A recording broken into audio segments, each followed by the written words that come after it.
Bienvenue dans le Jardin des Sources, un lieu où la pensée s'invite à de nombreux questionnements, loin des certitudes qui conditionnent les hommes à l'exil d'eux-mêmes. Ici, nous cherchons, nous interrogeons, nous écoutons. Car penser, c'est revenir aux sources, celles du langage, de l'expérience, du doute, de l'émerveillement.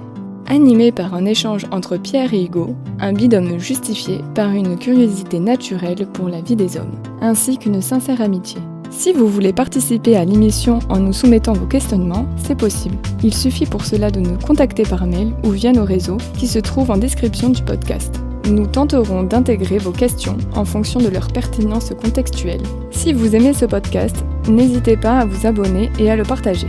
Poussez la porte, le Jardin des Sources vous attend.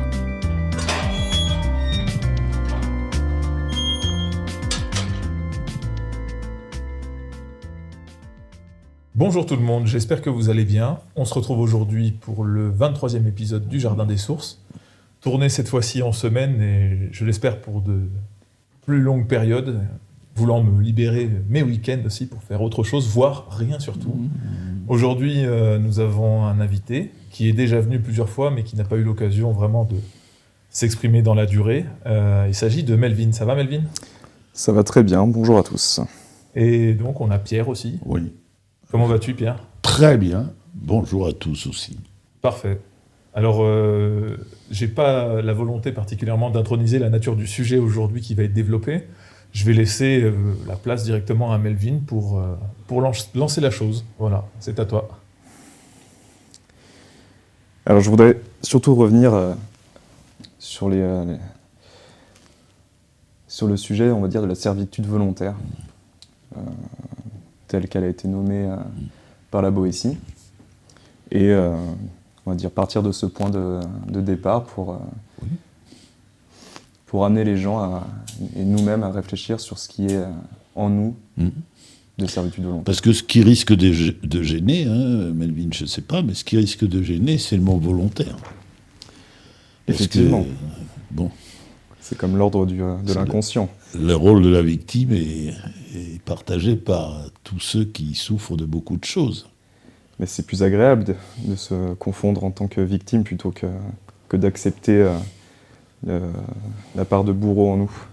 On sent l'homme d'expérience. On essaie. Mais avant d'entamer cet épisode, j'étais curieux de savoir quel était ton avis sur le podcast, Melvin. Mon avis, c'est-à-dire sur... Qu'est-ce que tu penses de l'émission, de sa tournure, des sujets empruntés, des propos de Pierre, des invités ? J'ai une vision qui peut paraître un peu en décalage vis-à-vis des auditeurs, parce que je vous connais quand même depuis un moment, et une bonne partie des discussions qui ont été enregistrées, je les ai partagées avec vous plusieurs fois et en off, on va dire. Et puis j'ai la chance de partager une amitié depuis un certain temps avec vous deux, et de partager autre chose que le podcast et la discussion. Donc pour moi, il y a une certaine forme de redite sur certaines choses, mais ça me permet aussi de cheminer sur mes propres réflexions en ayant des avis extérieurs et de pousser à l'introspection que j'essaye d'avoir. Intéressante réponse. Oui. Très bien, très bien.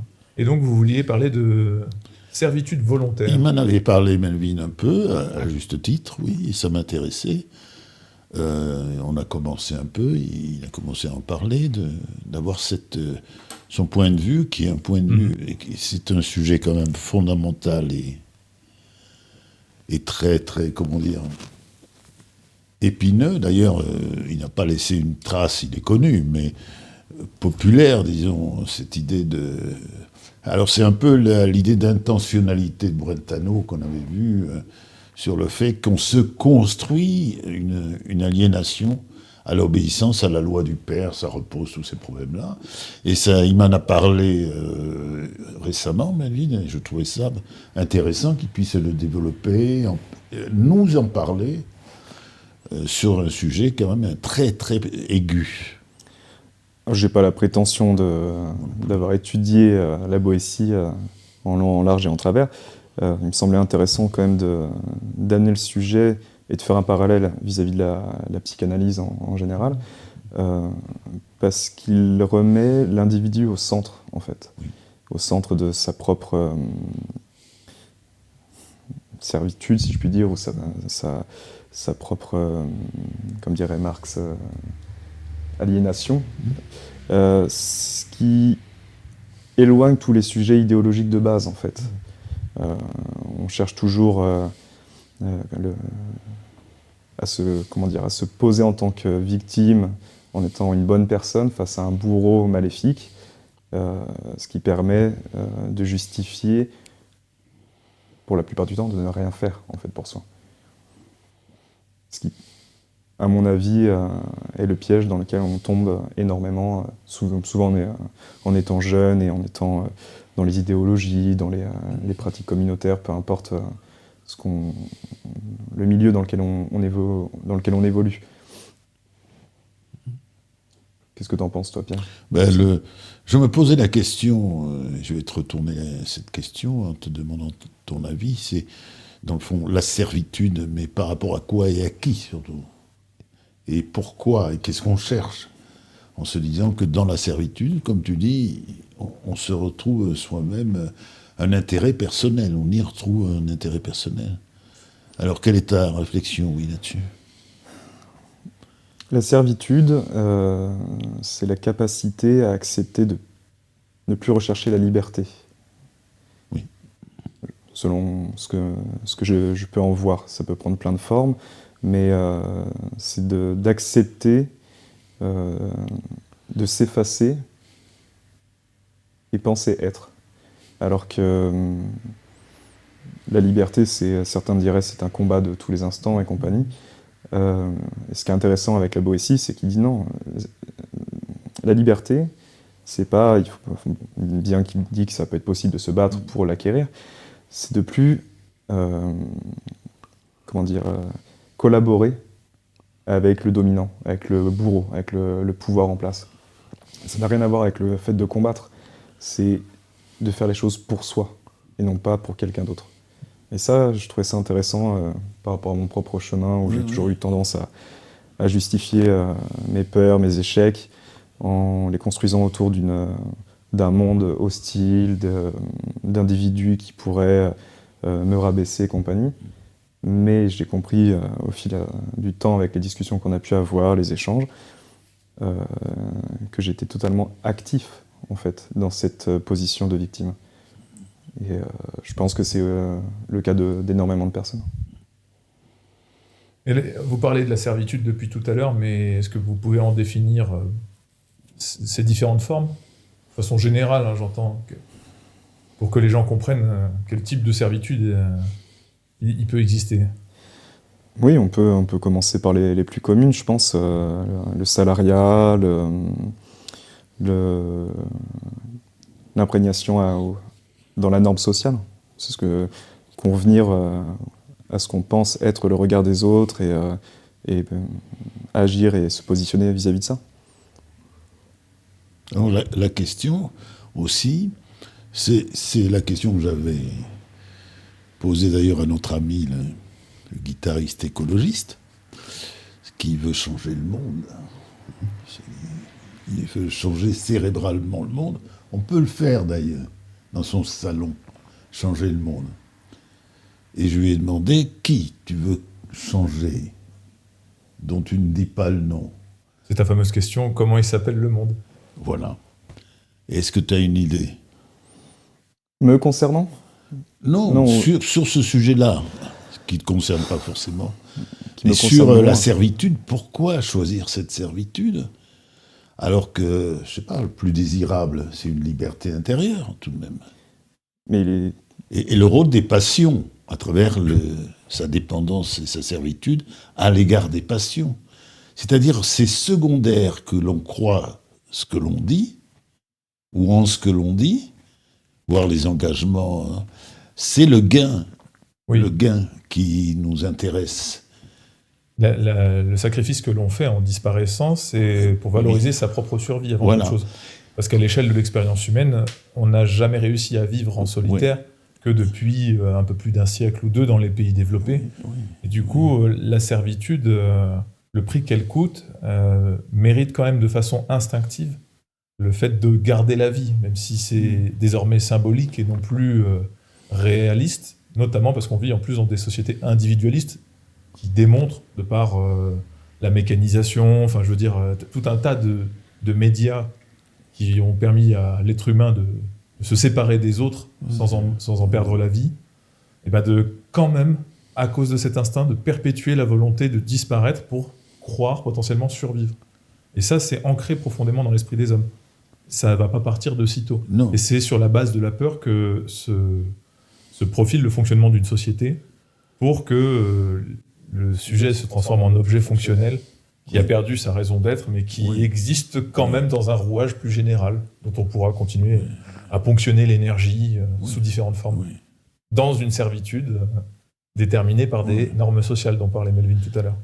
Moi, je pense que c'est quelque chose d'instinctif et qui est propre à la mémoire de notre ADN, quoi, ce que porte l'ensemble de nos ancêtres. Ce qui est intéressant, Hugo, dans ce que tu dis, c'est que dans le fond, l'objet n'est pas très important.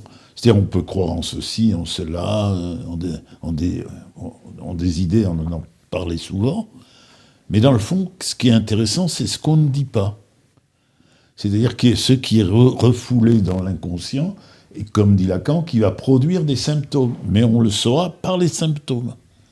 Et dans le fond, qu'est-ce que c'est que ce qu'on ne dit pas, qui fait de nous une volonté de dire qu'on est une victime?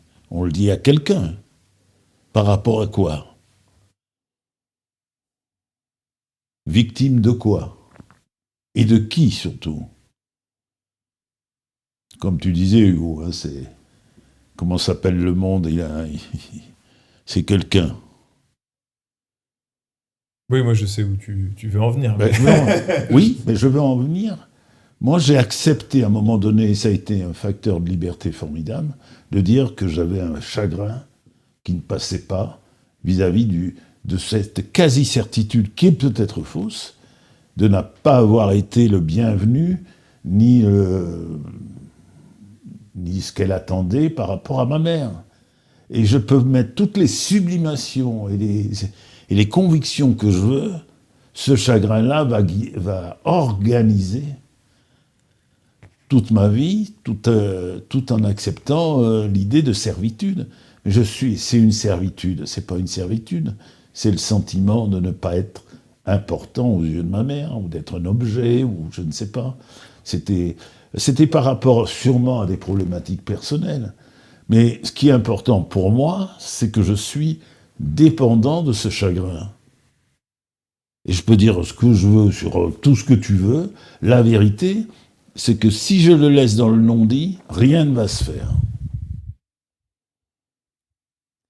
Effectivement, et je pense que j'ai pas mal de similitudes avec toi à ce niveau-là. La question que j'aimerais te poser, c'est comment tu as pu nommer les choses? Parce que j'ai quand même l'impression que tout regard, toute introspection, tout regard et analyse de l'inconscient que l'on porte tous ne vient pas spontanément de l'individu. Il est toujours accompagné par quelque chose ou quelqu'un venant de l'extérieur. Oui. Et donc, toi, comment ça t'est arrivé à cet apport de l'extérieur? Ça a été très long. Je pense que c'est aussi ma proximité avec l'autisme. Bettelheim à l'époque, c'est un homme qui a fait des camps de concentration et qui en sort un enseignement plus grand que l'enseignement des autres. Pourquoi? Et une liberté. Parce qu'on se dit, si on avait connu ça, on aurait été, moi en tous les cas, écrasé. Certains l'ont été. Et lui, je veux dire, il se dit, il y a quelqu'un qui est une vérité blessée derrière celui qui paraît comme un monstre ou qui en arrive. Et bien aujourd'hui, ça se pose aussi, ces gens avec des fusils qui tuent tout le monde autour d'eux. C'est le chagrin et la haine. La haine du vivant, la haine d'être vivant. Je pense que c'est des blessures et c'est une histoire terrible pour le vivant que l'on porte en nous, c'est celui de sentir qu'on n'est pas le bienvenu, qu'on n'est pas comme on devrait être, qu'on est con, qu'on est méchant, qu'on n'est pas comme quelqu'un qui pourrait être aimé. Voilà. Et donc c'est l'autisme qui a éveillé ce questionnement de façon plus générale. L'étude de l'autisme, oui, qui m'a remis sur une connaissance de mon propre autisme, qui est toujours fabriqué les conditions du refoulement. Jamais les choses ne se diront. Elles vont se dire, mais par interprétation. C'est-à-dire entre... on connaît bien ce que j'ai pu exprimer, j'aimerais bien d'ailleurs avoir ton avis. Mais c'est pour ça que je n'ai jamais cru dans les idées, qui reste le fondement même platonicien, et qui gère, qui conduit les siècles et les siècles. Moi, je crois que c'est une pathologie qui est faite pour produire de l'inconscient et, dans le fond, du symptôme. Lacan a raison là-dessus. La vérité, c'est qu'on cache et on œuvre à cacher quelque chose de ce véritable chagrin qui ne peut pas être dit.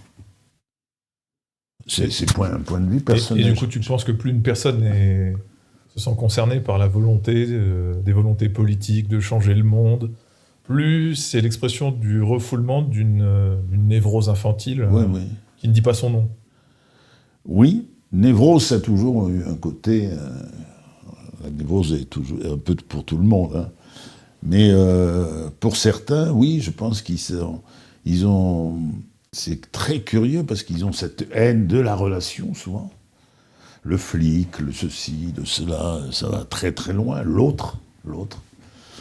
Et tout est maquillé dans le fait qu'il y a une chose qu'ils ne peuvent pas accepter, c'est que l'autre, ce soit lui. Donc il y a une chance pour que les hommes soient très proches les uns des autres et des compagnons de souffrance, je dirais. Mais tu en parlais pour les témoins de Jéhovah que j'avais vus au marché. Ça n'a pas été facile de faire ça, quoi. Parce que tu vois, je me précipite dessus, mettre le doigt sur la culpabilité de l'autre, mais l'autre, il n'est pas là. Il est derrière. C'est une sorte de transfert qu'on a tous naturellement vis-à-vis de l'autre. Oui. Alors, ça revient, est-ce que c'est ça ? Est-ce que ce serait pas ça, la servitude ? C'est le lien qu'on a avec ses blessures, et non plus quelque chose qui serait viendrait de l'extérieur.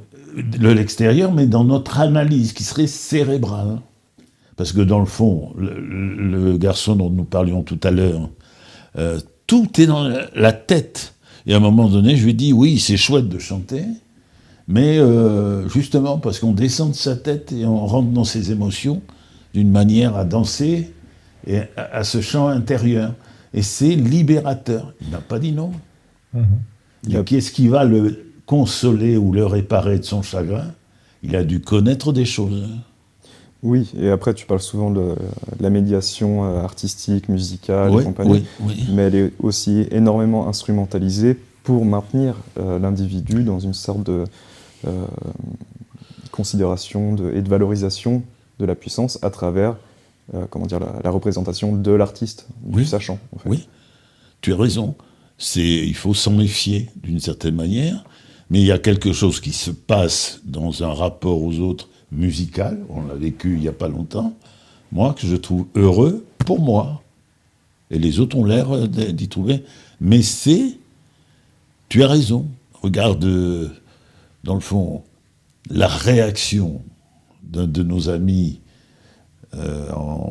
vis-à-vis de Johnny Hallyday et de certains, tout de suite s'est transformé par on va avoir une ambition, et c'est pas mauvais en soi, mais c'est profiter d'un événement pour le socialiser, pour en faire une victoire, un peu d'argent peut-être. Je pense que tu vas un peu loin. Ouais, je pense aussi. Je pense que oui, mais dites-moi. C'est ce que je te disais justement par rapport à ce projet-là. Je pense que il est possible que tu fasses une projection vis-à-vis de notre ami Gaylor. C'est Nat Gaylor dont tu parles. Que j'aime quand même. S'il écoute le podcast, on lui passe le bonjour. Bien sûr. Ouais. Je pense pas qu'il voit ça avec une vision mercantile et compagnie. Je pense qu'il l'a assez dans sa vie de tous les jours et que ça peut être juste une envie de partager, que ça a pris cette forme-là. Et que toi, justement, tu as peur que ça prenne une forme. Oui, que ce soit mélangé à d'autres choses. Est-ce que ça serait pas parce que tu as peur de ne pas avoir le contrôle là-dessus? Non. Moi, je pense que c'est la peur de la représentation, et avec la volonté anarchiste persistante dans l'esprit de Pierre, que de mener à bien un projet avec une structure, c'est à l'opposé de ce qu'il a mené dans toute sa vie professionnelle. Donc la liberté dans l'esprit de Pierre, elle est imprégnée à un point qui va au-delà du réel, mais qui est très ancré dans le symbolique. Et l'idée de rassembler un ensemble de morceaux pour en faire un album dans le simple but de donner corps à ses capacités dans un cadre qui pourrait lui plaire, pour lui, ça symbolise tout de suite la volonté d'être quelqu'un aux yeux de quelque chose. On pourrait nommer le monde. Et je pense que toi, tu pousses à l'extrême, comme la volonté d'écrire un livre. Oui. Toi, tu conclus tout de suite, mais si ça marche pas, il faut pas que ça marche, j'ai pas envie que ça réussisse, passer à la télé. Mais parce que tu as peur de la corruption du geste au profit de la représentation de ce qui pourrait t'accorder. Je crois que dans le fond, chez ma mère, être quelqu'un de connu, etc., ça existait quand même si ça s'est pas réalisé, et a fait que c'est ça que c'est disparaître dans son désir réel. Je me souviens de la photo que je l'ai regardée hier, que tu as faite de moi, derrière des panneaux interdits. Je trouve qu'elle me ressemble énormément. Je m'en suis pas aperçu, bien sûr, mais tu marques à côté, d'ailleurs, Rebelle, Pierre Rebelle, mais c'est un peu ça. Mais tu vois, comme quoi, ce qui est actualisé, c'est pas la chose en elle-même, c'est l'interprétation qu'on va en faire pour maquiller le vrai sujet.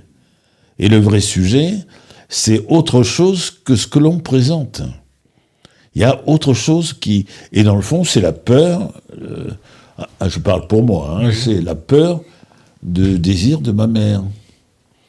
D'être de satisfaire à ce désir qui me réduit à l'objet d'être quelqu'un de... Alors évidemment, Hugo me dit quelquefois, si j'avais eu de l'ambition, j'aurais pu... Mais c'est là qu'est mon problème. C'est dans le fond, sans qu'elle l'ait dit, jamais on parlait pas à cette époque. Ils parlaient pas, mes parents... Mais sans qu'elle l'ait dit, moi j'ai tout senti, comme tu as tout senti, et Hugo aussi. On a bien compris le message. Et j'ai fait tout ce que je pouvais pour ne pas exister dans le désir de ma mère, où je disparaissais. J'étais le personnage. J'aurais eu ce que recherchent beaucoup de gens. Où tu existes dans la déception que tu représentes dans le regard de ta mère. Oui. Et finalement, tu t'es dit que tu étais peu de choses à ses yeux, mais que tu existais quand même à ce titre. Exactement. Et que finalement, si tu te réalises, peut-être que tu perdais ce regard. Oui. Parce qu'il ne correspondait pas à sa perception. J'étais plus là. J'étais dans le personnage qui correspondait à son désir. Et donc... J'étais pas aimé, donc, pour ce que j'étais, mais pour ce que j'aurais pu être de représentation à l'égard de l'être social ou l'être... Et quand on le conscientise, ça, on se rend quand même compte que c'est extrêmement dur de s'en libérer parce qu'il y a une peur, j'ai presque envie de dire irrationnelle, qui nous empêche justement de sortir de ce regard-là. Mieux vaut être la victime du bourreau et jouer ce jeu-là indéfiniment, plutôt que d'ouvrir une porte ou les portes de nos propres talents, quoi. Oui, mais si je te dis, je m'intéresse, Melvin, à toi, et je trouve que tu es quelqu'un qui est riche et qui a une vie quand même qui n'est pas inconfortable, mais tu serais la victime de qui, toi?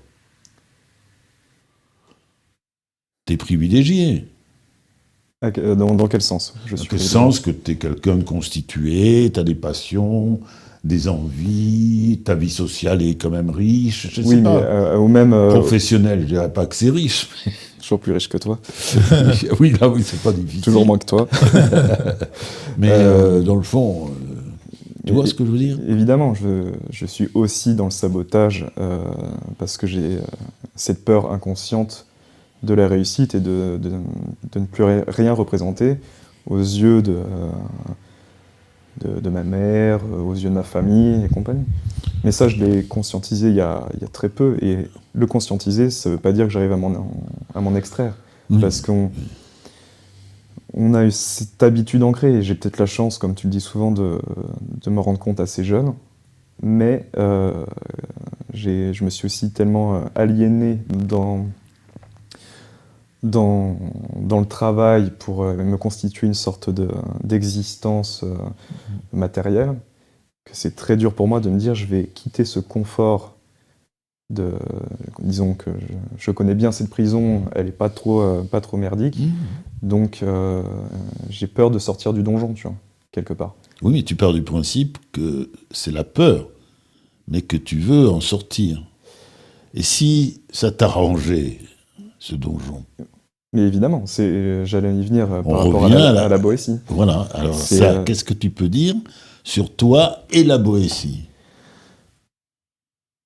C'est que je pourrais, sous plein d'aspects, essayer de m'améliorer, de devenir plus fort, plus combatif, de faire plus d'argent et compagnie, pour être dans la représentation, mais sans jamais prendre le risque de regagner ma liberté, car le poids qu'elle me semble avoir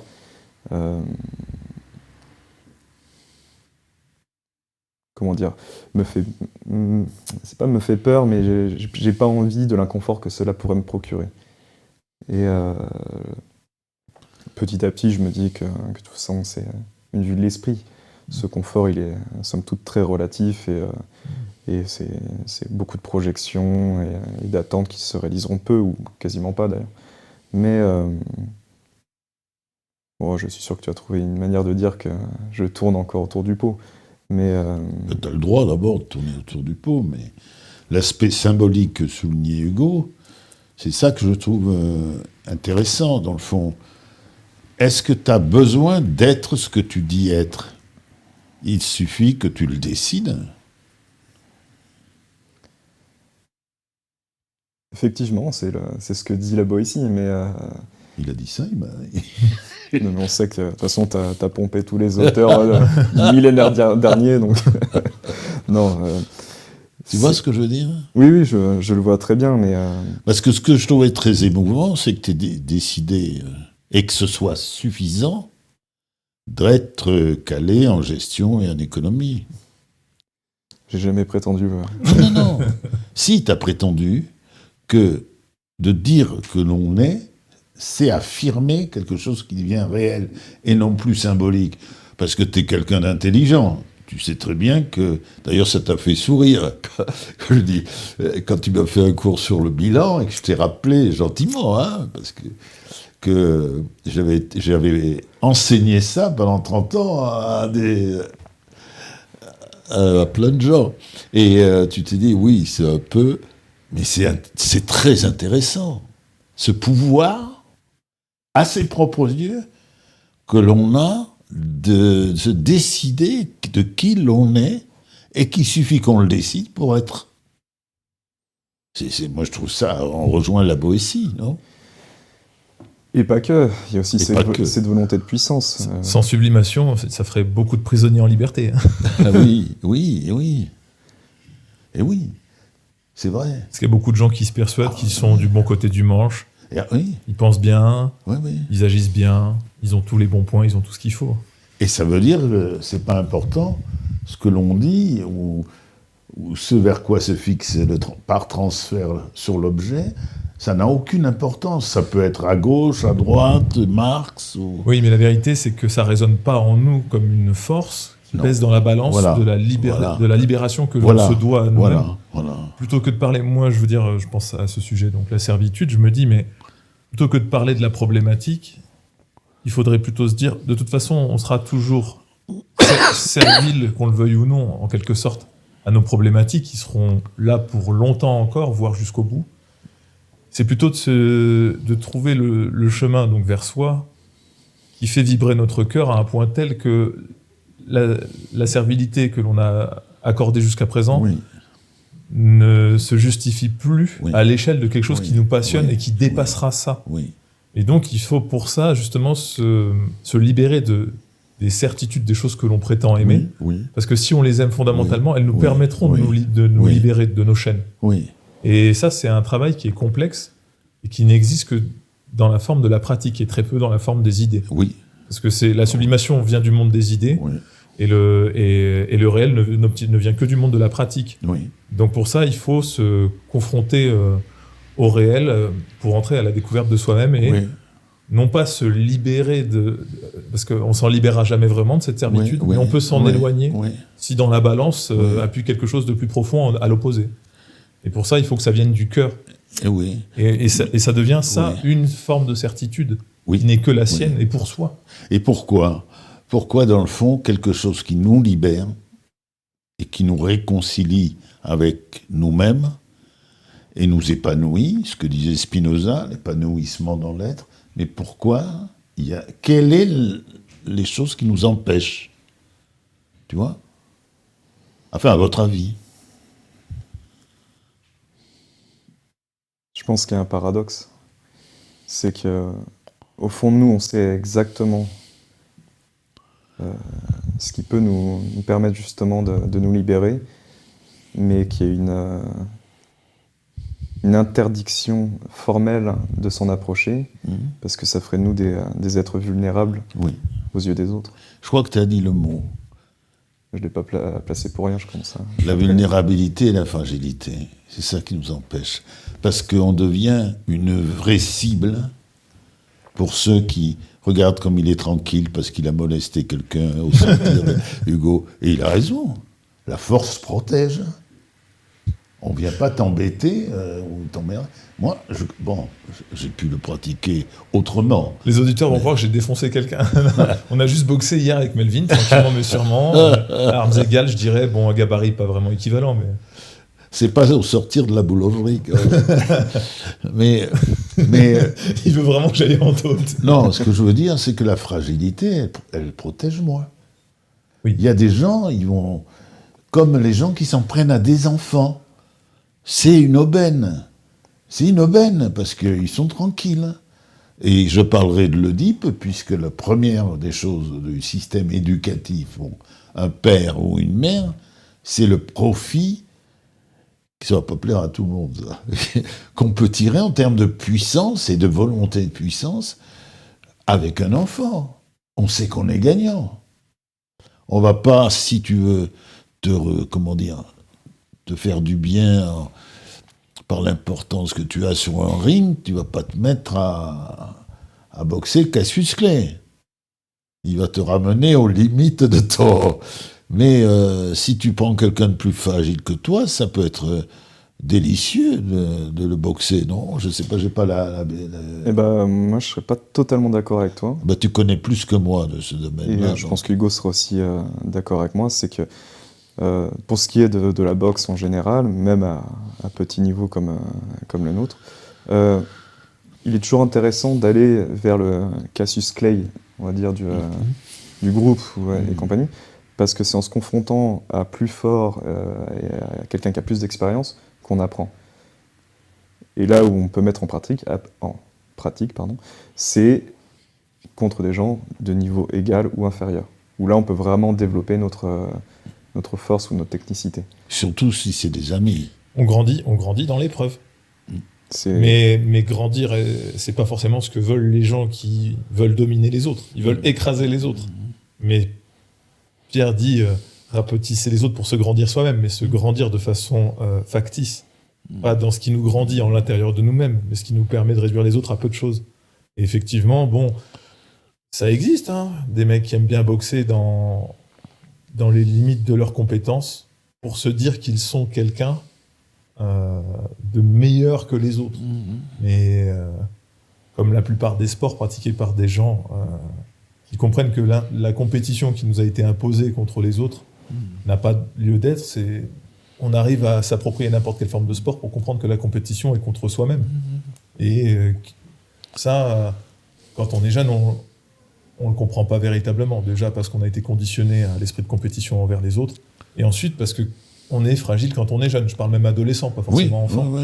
Du coup, c'est là qu'on veut s'approprier des vertus qu'on ne possède pas, de s'inventer, maître d'un art martial que personne ne pratique, et dire qu'on est champion de sa catégorie. Se gausser d'avoir une médaille d'or dans une compétition départementale sans informe et qui vaut rien. Mais alors j'aurais une question par rapport à ce que tu dis, Hugo. pour tous les deux. Est-ce qu'il y a un rapport entre la volonté de puissance, on la comprend, puisqu'on l'a tous eu à un moment donné, elle est normale, tant nous avons été fragiles dans notre condition d'enfant, mais est-ce qu'il y a un rapport avec la servitude volontaire ? En gros, est-ce qu'elle est si volontaire que ça, malgré les apparences ? Grande question. Je pense que... Oui. Je pense qu'elle est consciente. Mais ça ne veut pas dire qu'elle est choisie. Voilà. C'est la première intuition qui me vient en pensant à ta question. Ça veut dire que c'est quand même plus fort que nous, mais on le sait. Et généralement, quand on met, pour filer la métaphore et rester dans la boxe, quelqu'un dans un angle, il est au courant de ce qu'il fait, de ses agissements, qu'il est en défaut. Mais ça ne va pas durer longtemps. Tu vois, la masse va le ramener à la réalité de sa servitude. Ça va, tu sais bien, les paroles vont s'envoler. Tu vois. T'as eu l'occasion plus d'une fois quand même d'avoir au détour d'un échange la possibilité d'avoir mis les gens en face d'eux-mêmes et que finalement, le lendemain, le manège reprenne. Mais ça ne veut pas dire pour autant que les gens soient amnésiques de l'échange qu'ils ont eu, qui leur a permis de se retrouver eux-mêmes. Mais ça coûte beaucoup trop cher. J'allais dire j'en doute, parce que pour avoir discuté de manière intime avec Pierre, où il m'a mis face à moi-même plus d'une fois, et j'ai dû noter les conclusions, parce que c'était tellement, je vais pas dire indigeste, mais mon inconscient n'en voulait tellement pas, que je switchais directement que ma pensée partait sur autre chose, et essayait de justifier d'une manière ou d'une autre. Et si je l'avais pas noté et relu plusieurs fois, j'en aurais fait abstraction, quoi. C'était vraiment presque indicible pour moi. Je pouvais pas l'entendre. Parce que ça mettait à mal tout le personnage que j'avais mis des années à construire et que je me sentais vulnérable sans ce personnage. Sans cette force qui m'habitait. Je me sentais dépossédé, en fait. Oui, je comprends. Et alors, mais pour quelle raison tu abandonnerais le personnage ?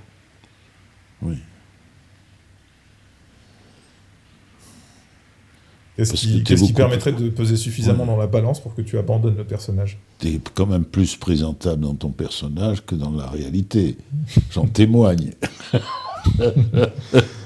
Justement, ça va être compliqué. Je dirais plus de 15 balles de l'heure. Non, je déconne. Quoique. Il paraît que tout le monde a un prix. Donc, Non, je t'avoue, ça n'apporte pas le bonheur d'être riche. Mais Hugo, pour rebondir, là, dans le fond, à un moment donné, dans la relation, c'est la captivité relationnelle, je dirais, qui je trouve passionnante, et qui était celle qui a généré certainement ma difficulté de vivre. Mais, dans le fond, si tu peux avoir une espèce de colère contre une personne, et au point de montrer que tu étais tout à fait capable de la réduire physiquement et de la dominer, ce qui peut arriver souvent, ce qui t'est arrivé il n'y a pas longtemps, devant la boulangerie. Ma question est justement sur la difficulté de dire pourquoi. Pourquoi quelqu'un fait naître en toi une colère, justement, où tu rentres dans cette servitude, puisqu'il a le pouvoir de te mettre en colère. Mais, alors je sais un peu pourquoi, mais c'est bien de pouvoir se le dire, dans le fond. La colère, c'est une énergie qui permet de sublimer, pas de sublimer, mais je veux dire de camoufler la peur et la vulnérabilité. Oui. Ça permet de se sentir... Moi, et de déplacer peut-être une culpabilité sur l'autre. Il me met en colère. Sûrement, oui. Oui. L'autre n'a pas le comportement, peut-être, qui peut être un comportement, comment dire, séduisant, pacifique. Mais personne là. La colère, c'est le symptôme de la blessure. Oui, Et en c'est fait, ça. C'est ça. Moi, je suis de ton avis. Ça réveille en nous, quand quelqu'un provoque Oui, quelque chose Oui. qui, comment dire, désagréable, mais certaines fois, je veux dire, des gens sont désagréables envers nous, Oui. ça ne nous touche pas particulièrement, et d'autres fois beaucoup plus, parce que je pense que ça réveille en nous des blessures Oui. profondes, Oui. qui, elles, n'ont jamais guéri, Oui. et qui font appel à des affects puissants. Oui, oui. Et malheureusement, la colère, c'est un bon indicateur, mais ça nous fait fuir de nous-mêmes par la même occasion. Moi, je suis ce que La blessure la plus profonde et en même temps la plus à craindre en soi, et on tente de disparaître de soi pour ne pas la revivre en sécrétant cette colère. Oui, mais qu'est-ce que tu dirais, par exemple, Hugo, de Melvin, qui, dans le fond, est une boule de colère comme nous, vu que, par certains symptômes, justement, qui nous informent que c'est quelqu'un qui vit dans la colère, et il va se mettre peut-être professionnellement, d'ailleurs, dans la situation d'alimenter cette colère, et qui, dans le fond, est quelqu'un de complètement pacifique par rapport à nous. Il ne l'est pas du tout, mais dans l'apparence, il est capable d'être amical, doux, il n'est que ça, je dirais. Et on le voit rarement, je ne le vois pas en train de molester quelqu'un, tu vois, quelque chose de physique, il a les moyens de le faire, puisque tu fais du sport, etc. Mais c'est très rare de te voir dans une passion, que quelqu'un t'énerve. Hugo est plus capable de ça, on le sent, quand quelqu'un l'énerve, il le dit. Mais bon, c'est la vérité en même temps. Mais toi, où elle est la vérité? Si tu es dans l'apparence, un pacifique qui se cache derrière une colère. Il y a quand même une action dernièrement. J'ai jamais revendiqué le fait d'être pacifiste. Hein. Ah non, pas toi. Hein. Mais toi. moi, je sais que, pour parler de cette dernière action qui aurait pu... il n'y a pas beaucoup d'enjeux, mais qui aurait pu arriver justement à remettre quelqu'un à sa place sans qu'il y ait beaucoup d'enjeux pour moi, c'est que j'ai fait face à quelque chose de vulgaire et d'humiliant, et ce qui a légitimé ma colère, justement. Ça, je le sais. J'en veux même pas en particulier à l'individu, mais j'en veux au fait de ce qu'il a réveillé en moi, tu vois. Et là, oui, j'aurais eu aucune pitié. Il a réveillé quoi?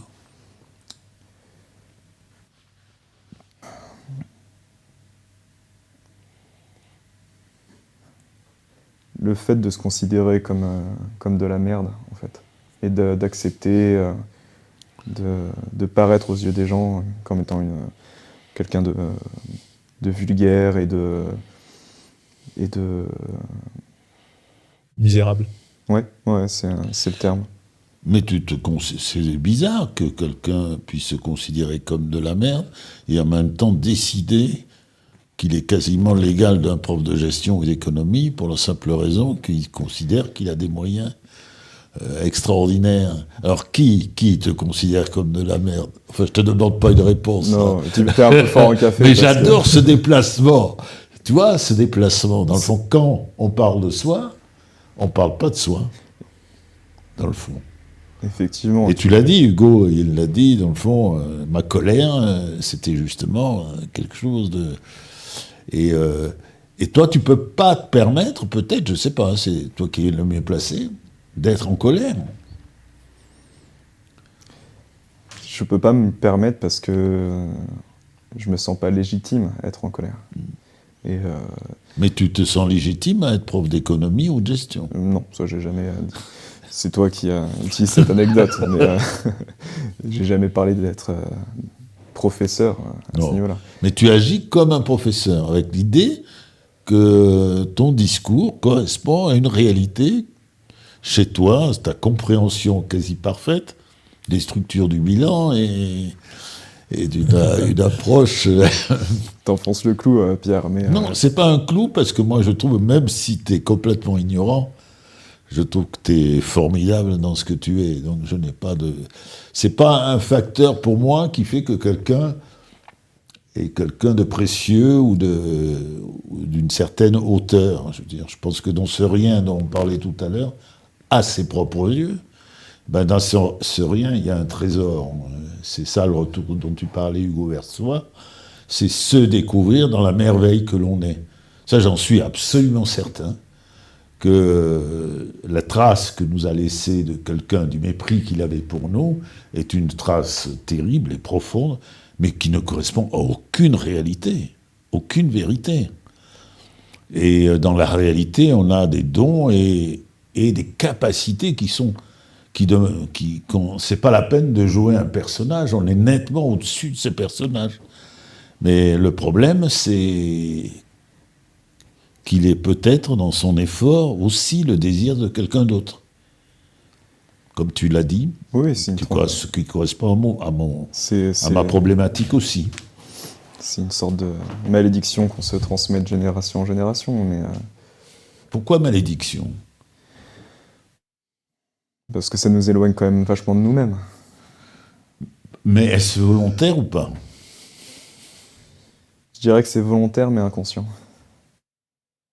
C'est-à-dire qu'on accepte de ne pas regarder en nous pour... Est-ce que c'est pas facile de dire c'est inconscient ? Pas si inconscient que ça, en fin de compte. Aujourd'hui, non, c'est vrai. Et qu'est-ce que tu peux lui dire à cette personne ? Regarde-moi, je suis libre de lui dire à cette personne ce que j'ai envie, ce que je ne me suis pas privé de faire.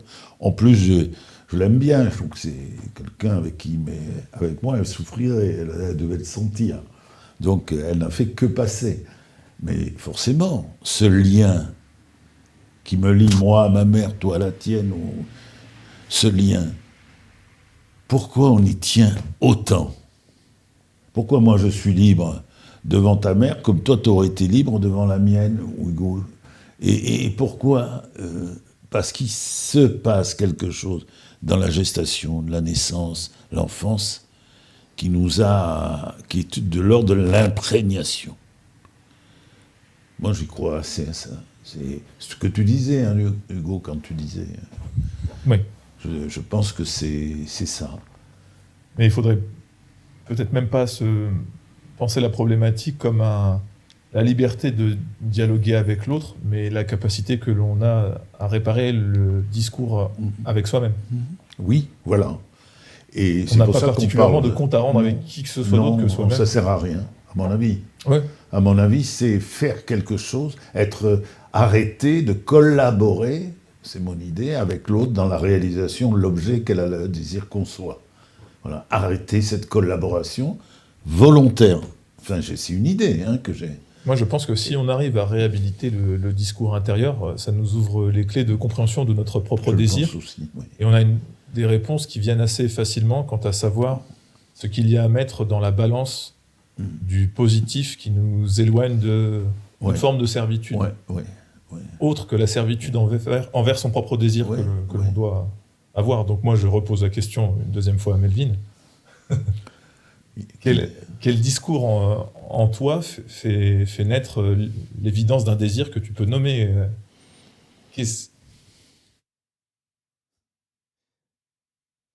Quel discours en moi ? C'est dur à admettre.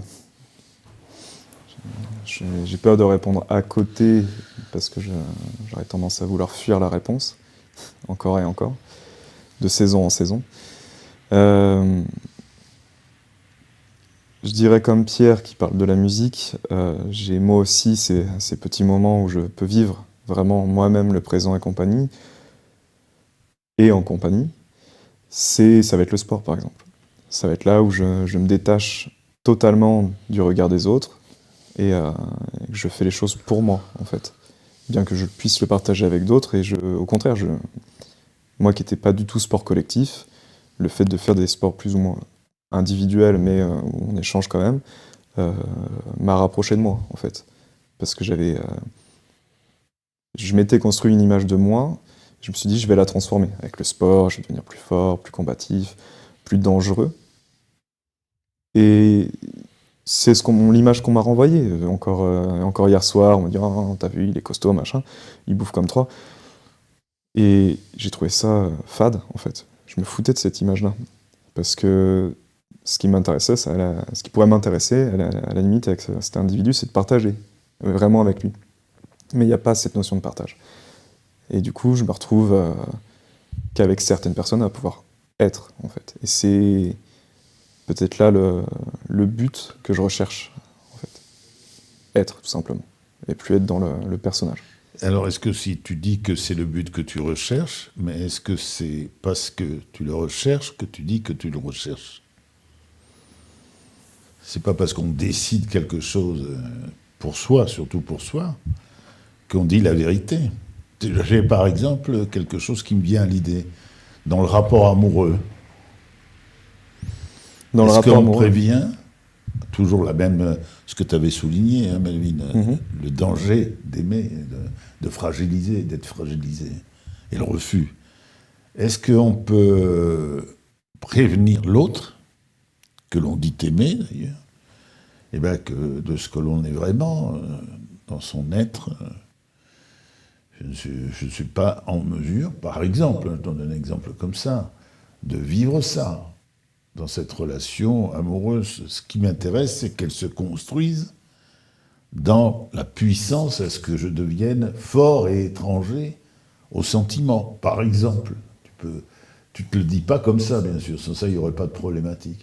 Mais tu présentes un personnage, comme le professeur de gestion et d'économie, qui comprend les choses, qui analyse les choses, et qui va conformer son comportement, surtout s'il y a cet aspect amoureux, eh bien, au fait qu'il est en maîtrise totale de la relation, puisque l'autre est un danger. Parce que tu en as vécu ce danger, enfant, et on ne s'est pas trompé. Hein. Donc, on va présenter quelque chose qui n'a pas de réalité, mais qui nous aide à pouvoir déplacer la culpabilité sur l'autre. La question, par exemple, du couple, oui. Elle est très particulière parce que tu as une dualité puissante du monde des affects qui justifie la rencontre, avec la société des hommes qui justifie le couple dans la norme par rapport à une servitude fonctionnelle. Et tout ça est amalgamé d'une façon très indigeste, où des mots qui concernent des affects parlent en fait de normes, des mots qui parlent de normes sont un moyen de cacher les affects. Donc c'est un sujet qui fait de deux sujets potentiellement qui se choisissent presque pas, donc d'une manière inconditionnelle, des objets, malgré eux, d'une fonction qui les dépasse. Et ça, c'est la merde. C'est forcément complexe. La merde pour toi, tu veux dire? Non. Bon, j'ai cru un moment que tu parlais de toi. Mais... Je parle de nous. Oui, de nous. Mais je me reconnais complètement. Oui. Mais le temps que j'ai mis, moi, à pouvoir dire à quelqu'un qui suscitait chez moi un sentiment, dire que j'étais fragile et handicapé par rapport à l'abandon qui justifie la relation à l'autre. Quand elle est amoureuse, tu es dans cette dualité où tu peux t'abandonner et en même temps très mal le ressentir, parce que tu quittes le personnage qui t'a permis de survivre dans ce problème, cette question relationnelle, pendant des années et des années. Donc, par des petits détails, hein, tu réintègres les habitudes, les mots, parce qu'il n'y a pas plus structuré, enfin, le dit est une expression de l'inconscient, est toujours une pathologie, mais il n'y a pas plus constructif que cette réhabilitation de la colère en soi, autour du personnage que l'on est. Mais on peut le dire avec des mots, mais jamais nous abandonnerons le fait de donner à l'autre quelque chose qu'on n'est pas. C'est tellement confortable. Parce qu'on se sent puissant. On sent justifié dans une rigidité personnelle faite de principes et de certitudes. T'en parlais tout à l'heure, Hugo. Mais quand est-ce qu'on donne à l'autre sa fragilité ? Et on peut le dire. Hein. Mais même si on le dit, on va faire autre chose. Hein. Parce que tout est structuré, oui, loin de la blessure. Loin de la blessure, tu as complètement raison. Moi, je suis de ton avis. Et il y a des moments, je suis submergé par cette impossibilité de quitter cette blessure. Et ben, si je me dis, j'essaye de le vivre comme je peux, mais je peux le dire. Moi, je crois que je vis maintenant dans ma relation amoureuse, je peux dire amoureuse, et dans mon histoire, des choses que je n'ai jamais vécues, parce qu'entre lui, là, avec cette tête de certitude, et l'homme aujourd'hui qui a un certain âge, qui est privé de beaucoup de choses, c'est normal, c'est la nature des choses. Je n'ai pas du tout la même relation, et capable, c'est pas d'ailleurs une relation, c'est de dire les choses comme on les ressent, comme on est, ça va pas, pourquoi, etc., etc. Oui, mais on est né de l'impossibilité de dire ces choses-là oui. Lorsqu'on était enfant. Oui, voilà. On s'est organisé autour de l'impossibilité. Tu as raison, Émilie, je crois que c'est normal, presque. Comme de l'impossibilité de répondre à la question qu'est-ce qui te fait vibrer ? Je te la repose d'une autre manière. Parce qu'il nous a répondu, en quelque sorte, à côté, comme il l'a dit. C'est-à-dire qu'il a parlé du sport comme une manière de se libérer de l'obligation d'être un personnage. Donc c'est en quelque sorte déjà un premier pas vers soi, mais dans ce qui le détermine au quotidien, dans un acte, dans une action spécifique à la nature de son désir, pour exprimer ce qu'est Melvin à ses propres yeux, mais aux yeux des autres aussi, on ignore encore ce que c'est. Oui, moi le premier, parce que j'ai encore du mal à nommer réellement et profondément ce qu'est mon désir. Et ça, j'y travaille, mais je ne suis pas capable encore de le nommer. Parce que ta protection, c'est de transférer sur l'objet analytique, et dans la condition la rendre insupportable, ta relation de vivant, tu vas facilement, j'exagère, mais t'enfermer dans une cuisine Évidemment. Et te maltraiter, justement pour confirmer l'analytique. C'est pour ça que, quand on en parlait, moi je tiens à la musique et au chant, parce que tu ne peux pas maintenir cette submersion cérébrale qui est une défense dans le fait que tu vis des sensations et des émotions en toi, qui est un chant aussi intérieur, qui est pas... Et la musique, c'est ça. C'est pour ça que je n'ai pas séparé, il a fallu aller le chercher quand même, ces opportunités musicales, disons, d'exprimer de l'écriture elle-même. Moi, c'est une même chose, ça me fait faire un trajet qui retarde mes écrits d'une certaine manière, mais qui est lié, il y a quelque chose qui a changé, quand même, qui a changé. Parce que c'est la première fois que je chante et que je fais de la musique avec des amis. C'est pas la première fois, mais on mettra ça sur le compte de l'amnésie. Il n'y a pas longtemps, quoi. Oui. Avec des répétitions régulières. Voilà. C'est tout à fait nouveau. Il m'est arrivé de chanter il y a 2-3 ans, mais c'était catastrophique, quand même, dans la grande salle. Bon, je n'avais pas le sentiment. Mais là, j'ai partagé quelque chose, et j'ai un sentiment que... T'étais enfin présent. J'étais présent, c'est ça. Et que c'était vivant. J'étais vivant. Je te rejoins, parce que j'ai toujours fait un peu de sport à mon niveau, mais quand j'ai recommencé le sport de manière sérieuse avec Hugo, en plus de partager une amitié naissante à l'époque, c'était aussi ça. Je me sentais vivant, en fait. Oui. Et bien que le moteur premier, on va dire, ça a été la colère, on va pas se mentir, qui m'a permis d'avancer, on va dire, relativement vite dans le sport, parce que c'était une vraie... véritable carburant. Ouais, carrément. Et que le jour où j'ai commencé à perdre cette colère, je me suis senti faiblir, mais j'avais créé quand même un habitus, et puis des liens, puis qui me ramenait quand même au fait d'être vivant dans l'instant présent, dans ces moments-là. Ce qui m'a permis de continuer après sans utiliser la colère comme carburant. Même si je me suis trouvé désappointé parce que j'avais plus cette colère. J'étais là, qu'est-ce que je vais en faire? Mais est-ce que c'est ton vrai projet? Non, tu peux être vivant par accident, je dirais. On l'est tous par accident, j'ai envie de te dire. Mais évidemment, je n'arrive pas à me sortir de l'analytique. Ouais. Ça, c'est une évidence. Ouais. Ça serait trop dangereux pour moi.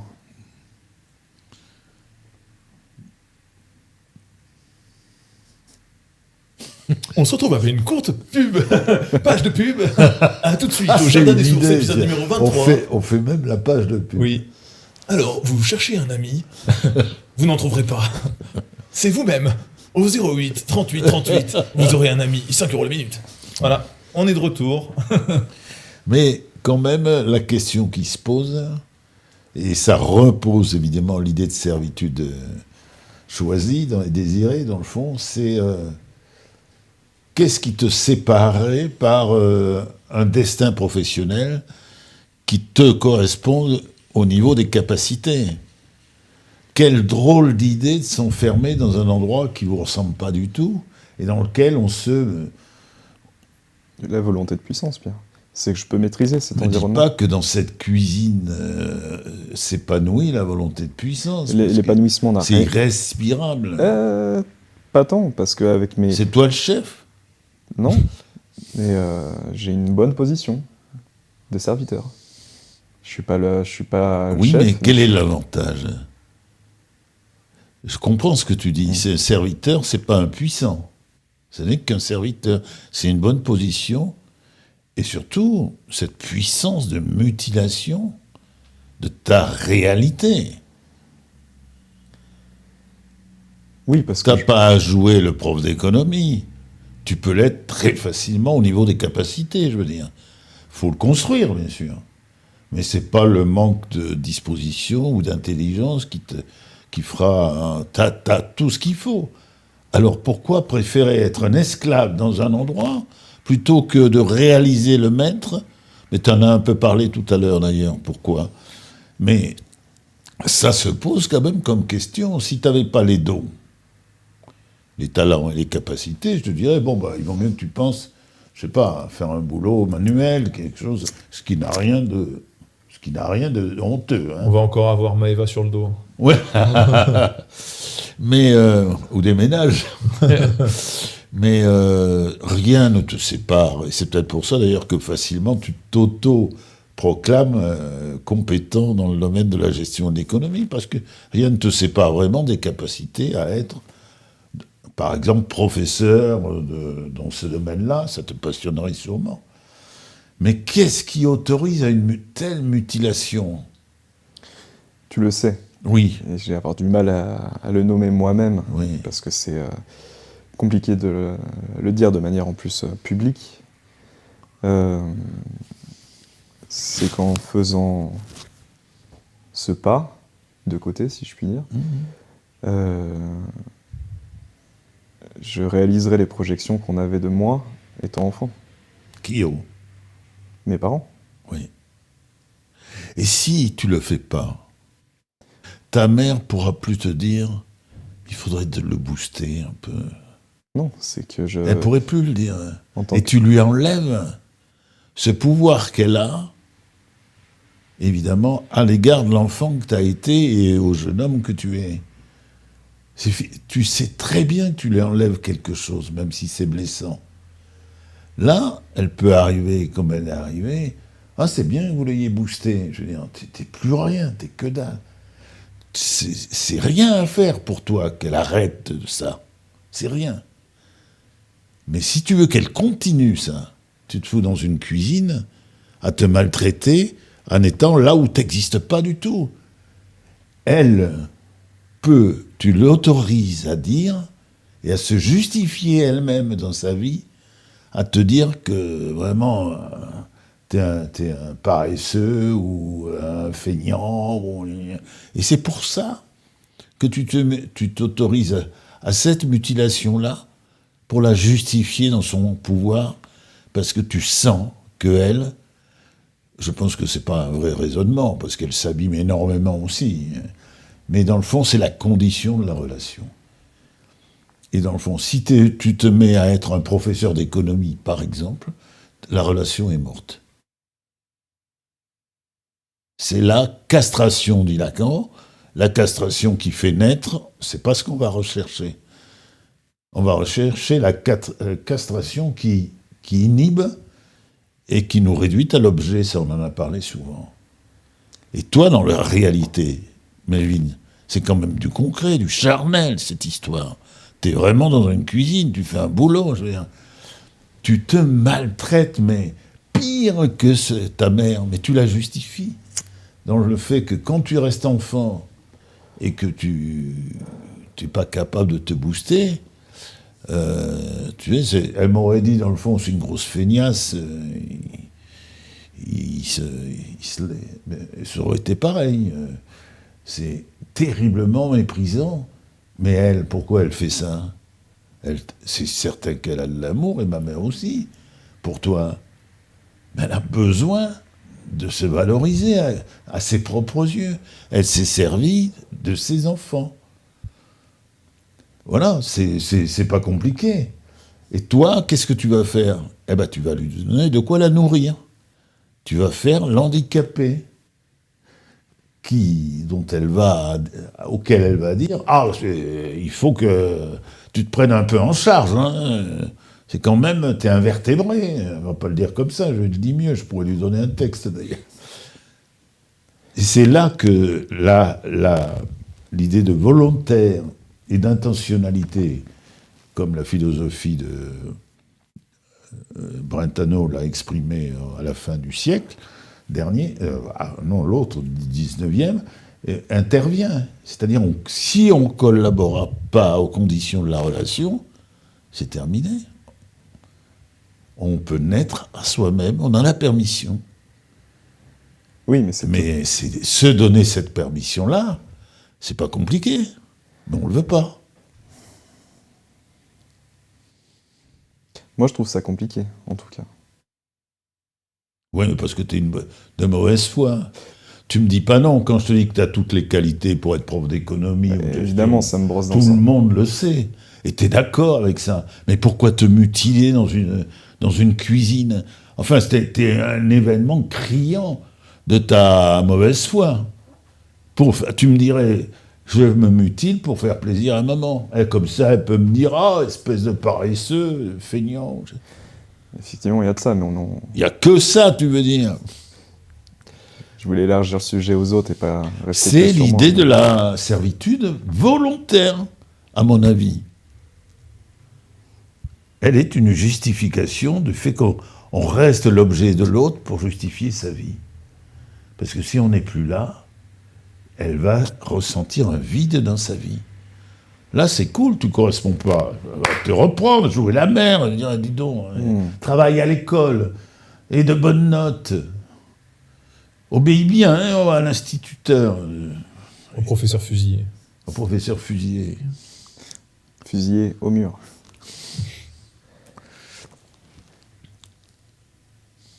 On est tous bloqués par ça. Oui, tu as raison. Là, on prend mon cas en exemple, mais tu as raison. Les exemples sont multiples. Après, oui. Moi, je l'ai fait aussi. Enfin, Hugo a facilement souligné mon sabotage. C'est complètement vrai. C'était la condition, parce que ma mère, c'est Dieu pour moi. C'est Dieu. Et tant que je me sépare pas de son désir à elle, que tu comprends bien, enfant. On l'explique très mal, mais on le comprend très bien. Eh ben, ça veut dire que mon chagrin, il est là. C'est que pour naître à moi-même, il faut qu'il y ait une castration profonde de ma relation à ma mère. Et qu'est-ce que c'est que cette castration? Tu en as parlé, Hugo. Je suis complètement de ton avis. C'est se regarder pour se construire. Et pour se mettre et devenir vivant à ses propres yeux. Donc faire attention et prendre soin de soi. Pas s'enfermer dans une cuisine où on est à moitié mort. C'est vrai, tu vas me dire, je me répète. Mais franchement... On tient à préciser que si quelqu'un a la volonté évolué dans le milieu de la restauration et que c'est sa passion personnelle, il a le droit, il n'y a pas aucune forme de Ah mutilation. non, mais ça ne là-dedans. veut pas dire que c'est mutilant pour les autres. Il n'y a pas de fonction professionnelle Non. dégradante en soi, il n'y a que des moyens d'éviter sa véritable fonction en se servant d'un autre métier. D'ailleurs, je vais ouvrir un claque dans le village et ça n'est pas du tout... Ça fera plaisir à ta mère. Oui. Donc voilà, bon, c'est un peu rude et je me répète, c'est vrai, mais il y a un côté scandaleux chez nous, chez moi, chez toi. Mais personne nous l'a dit. Quand j'avais 20 ans, j'aurais peut-être eu besoin d'un mec qui me dise, mais... D'ailleurs, mon père, c'est la seule chose qu'il médite. Je me souviens dans sa maison, il m'a dit, mais pourquoi tu fais pas d'études universitaires? Il m'a dit comme ça. C'est tout. C'est le seul moment où il a dit, tu es quand même, ça te correspond. Voilà. Une fois, il t'a dit, tu peux m'emmener le journal, s'il te plaît. Ou c'est quoi l'autre phrase tu sais, nous, à notre époque, on parlait pas beaucoup. Alors, c'est pas lui qui l'a dit, c'est moi qui ai dit qu'il parlait pas beaucoup. Ah. Non, tout était caché. Est-ce que c'est toujours possible? C'est une autre question. La servitude volontaire, quelquefois, c'est la servitude, même si on ne veut pas. Quand même, la majorité de la condition des hommes et des femmes du vivant, là, c'est quand même le lien avec la servitude, et la perte de soi est une nécessité de l'existence. On est soumis toujours à la violence, à la pauvreté, à la misère, à tout ce qu'on veut, mais non. Si. Et on n'a rien trouvé de mieux pour y faire face que de se créer un personnage et d'être dans le combat, en fait. Combat contre soi. Mais justement, tu m'as dit tout à l'heure que tu avais relu un peu, outre la Boétie, Marx. Alors, qu'est-ce que tu en tires comme... 100 millions de morts, non. Oui, non. entre autres. Un Marx et ça repart.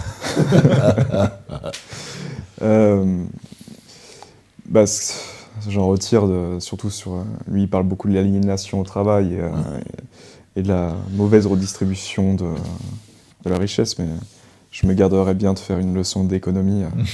D'économie, oui, mais par contre, je te fais confiance pour avoir réfléchi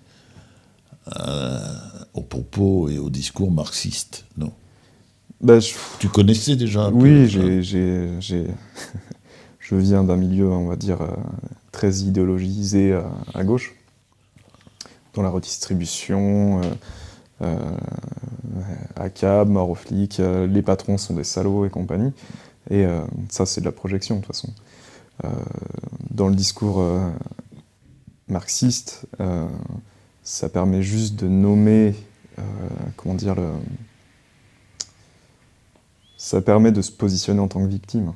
Victime du grand capital, du capitalisme, du patron, de la société, peu importe. Et jamais... on parle souvent de se réapproprier les outils de production et compagnie, et on peut faire un parallèle vis-à-vis de soi-même, se réapproprier nos outils de production à nous, intérieurs. Mais je ne suis pas sûr que le parallèle ait jamais été fait, du moins à haute voix. Je crois pas. Et c'était ça que je trouvais intéressant en parlant du marxisme.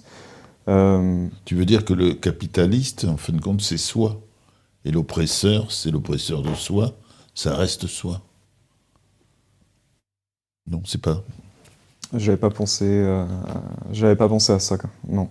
Je pense que le capitalisme est aussi une perte de soi, comme toute.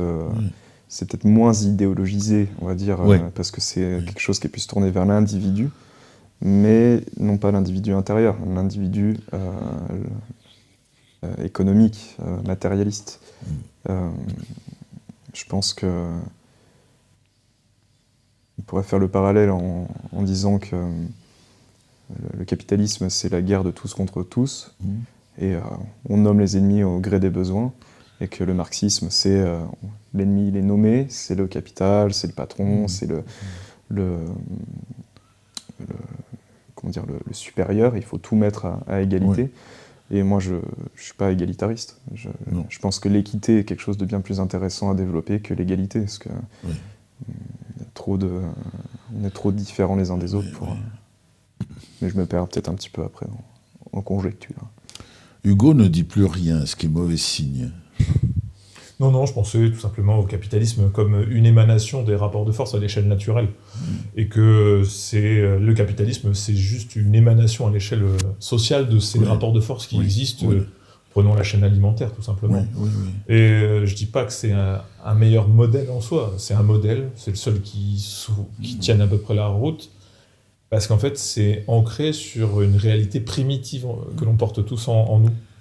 Et que les marxistes, eux, considèrent que le travail, sous toutes ses formes, est une forme d'aliénation, sauf qu'il existe à l'échelle animale et organique aucune forme de vie qui ne fasse pas preuve de fonctionnement sur la base du travail, qu'elle soit individuelle ou collective, et qu'on est dans le domaine du rêve.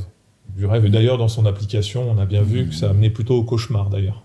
Voilà, c'est à ça que je pensais. Oui, mais dans le fond, tu viens à ce que disait John Maynard Keynes quand il parlait de ces comportements-là, qui soient l'un ou l'autre, hein, d'ailleurs, il parlait de comportements animaux. C'est un peu ce que tu dis, quoi. C'est une fonction naturelle, le comportement animal. Parce que je me demande si justement le commencement de nous dans cette épreuve terrestre, disons, c'est pour ça que c'est peut-être une naissance, dans la mesure où il n'y a pas que quand on se réduit qu'à l'animal. Oui. Il peut y avoir autre chose qui nous fait naître. Oui, mais je trouve qu'il y a une volonté fantasmagorique chez les marxistes et autres personnes affiliées à l'univers de gauche de vouloir s'extraire de sa condition primitive. Là où j'aborderai pas le sujet en disant qu'il faut exalter sa condition primitive, mais il faut l'accepter pour pouvoir justement s'en anoblir d'une certaine façon. Mais on trouvera jamais que des gens fanatisés, qui soient de gauche ou de droite, pour défendre un modèle ou un autre. Oui.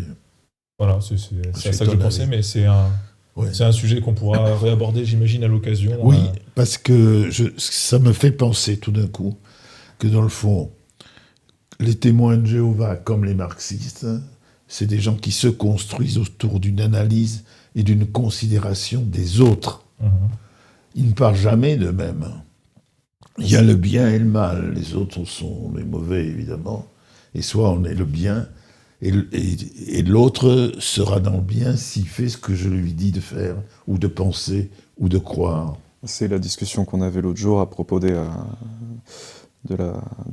égrégores, de la volonté d'appartenir et de disparaître à un groupe, peu importe, ce qui nous permet de définir quid du bien, le mal, l'étranger, le différent et compagnie, sans jamais se poser la question de soi, en fait. Oui.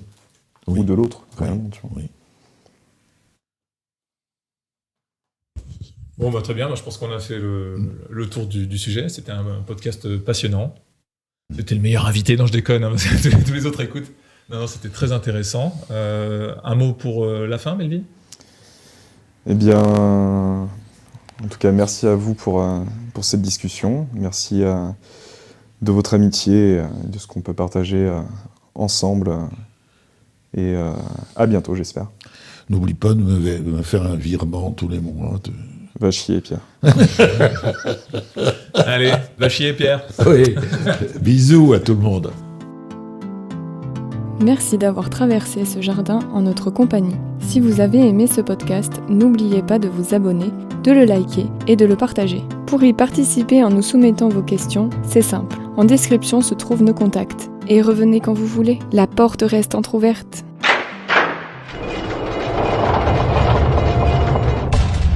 J'ai vu l'enfer. J'ai peur sans arrêt. Je veux pas mourir. Une telle souffrance. Tout dépend de la façon dont tu regardes les choses. Alors ne t'en fais pas. Si tu as peur de la mort, si tu te cramponnes trop, tu vois des démons qui t'arrachent à la vie. Mais si tu as fait la paix en toi, alors ces démons deviennent des anges qui t'affranchissent du poids de la terre. D'accord ? Bon.